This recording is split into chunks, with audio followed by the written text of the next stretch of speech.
So we got to talk about New York City and their amazing MTA system.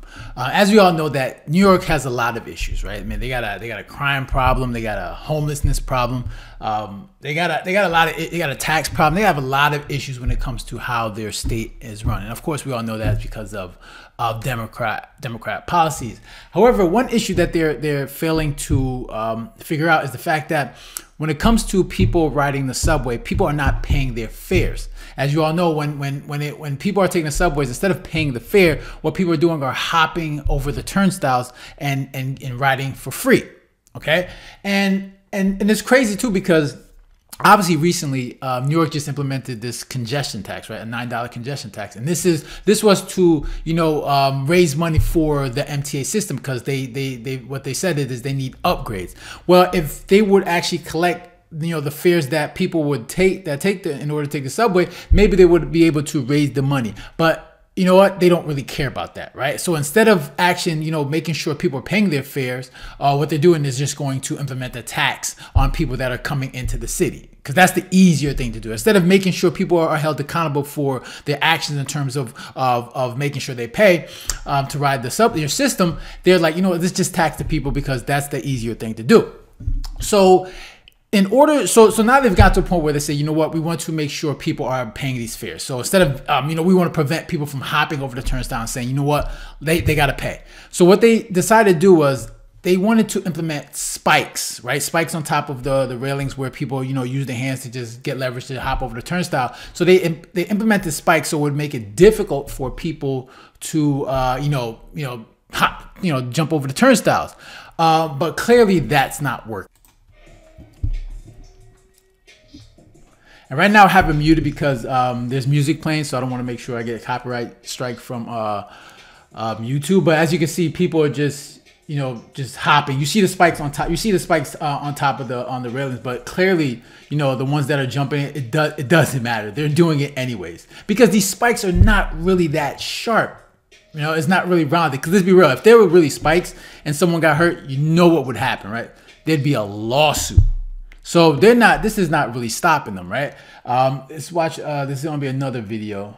People from hopping the gate. Do you think it's a good solution?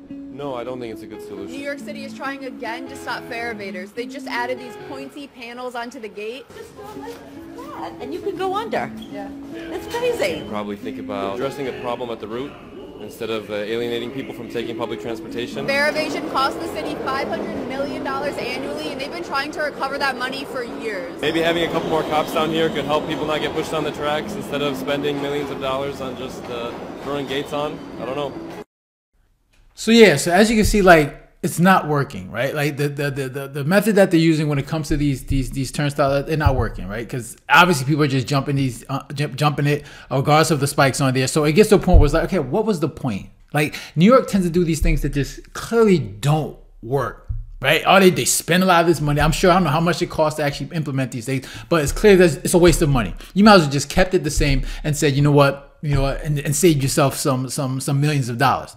But no, of course, the thing when it comes to New York and the way these liberals manage money, it always has to be wasteful, and they have to put these things to act like they're doing something. When in reality, if they just actually put maybe some law enforcement to make sure people are actually paying, then that would be a better spend of money.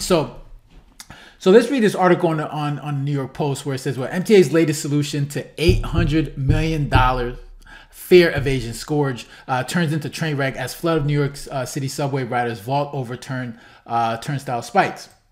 So it says, all right, this solution is a train wreck. A flood of turnstile jumpers skipped the fare at the Manhattan subway station Friday, despite newly installed spikes for the MTA apparently hopes will curb the rampant problem. A deluge of fare evaders, a total of 10 in under 3 hours, were spotted by the Post slipping past the sharp metal barriers at the 59th Street Lexington Avenue station. At least 5 of those scofflaws vaulted the turnstile over the course of just 1 hour, and more were seen pulling the fast one on social media. It came despite off and on police presence at the station. So police are there and they still doing it. So he said, I don't think this is going to stop them. One brutally honest police officer told the Post here Friday, they are going to jump anyways. All right, and it says the pointy panels installed by Metropolitan Transportation Authority appear to be a transit giant's latest attempt to curb a problem that's estimated to cost them hundreds of millions of dollars annually. So you see that $100 million, that's money they could have used to be upgrading their MTA, but instead of actually making sure they enforce the law, they just allow people to just jump over, and then they wonder why they don't have any money to upgrade their system. So it says the panels feature dull triangle-shaped spikes, and the spot fare evaders generally grab to hoist their legs over the turnstile, which would seemingly make it hurt for people attempting to skip the toll using that technique. But many riders seen by the Post Friday continued hopping over the entrance in the exact same manner they always have, often gripping the spike barrier with their bare hands. So some even wore gloves, while others simply bared their weight against the side of the panel below the spikes. Others stepped over the turnstile or ducked under it to slip through without paying. A spokesperson for the MTA did not respond to the Post inquiry Friday about how much of the spikes cost or if the agency has plans to install them at any other subway stations. The Post first sent the MTA the same inquiry Wednesday and had still not gotten a response as of Friday, because clearly, who knows how much it costs, but clearly it's stupid. It's not working.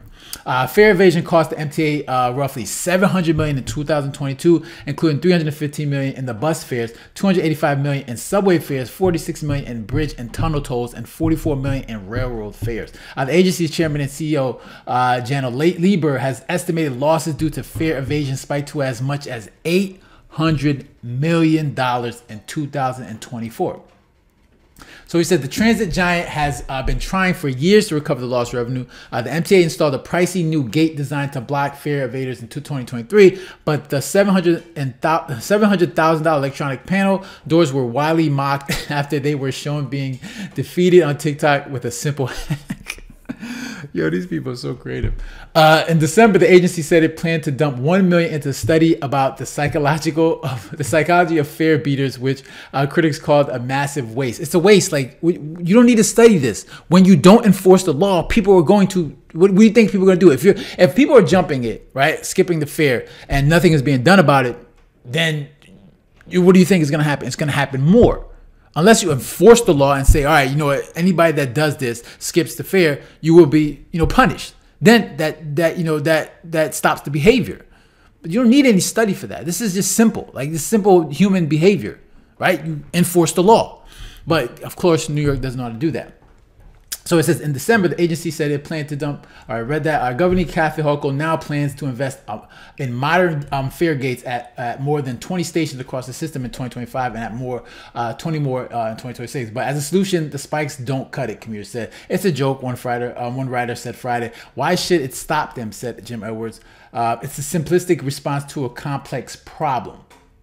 So it says the pointy panels also don't address the hack used on old gates of pulling on the turnstiles enough to slip through sideways for riders who pay for one swipe but slip through with two people. On Thursday, a Post photographer captured a fare beater easily vaulting over the metal gate at the station, which services the NR. Blah, blah, blah. It comes as drivers in Manhattan below 60th Street are now getting charged $9 toll for fund improvements to the subway. The MTA also greenlit a fare hike of $3 per swipe, 10 cents above the current $2.90 swipe. Last December, as it spent nearly $1.3 billion on 435 new subway cars.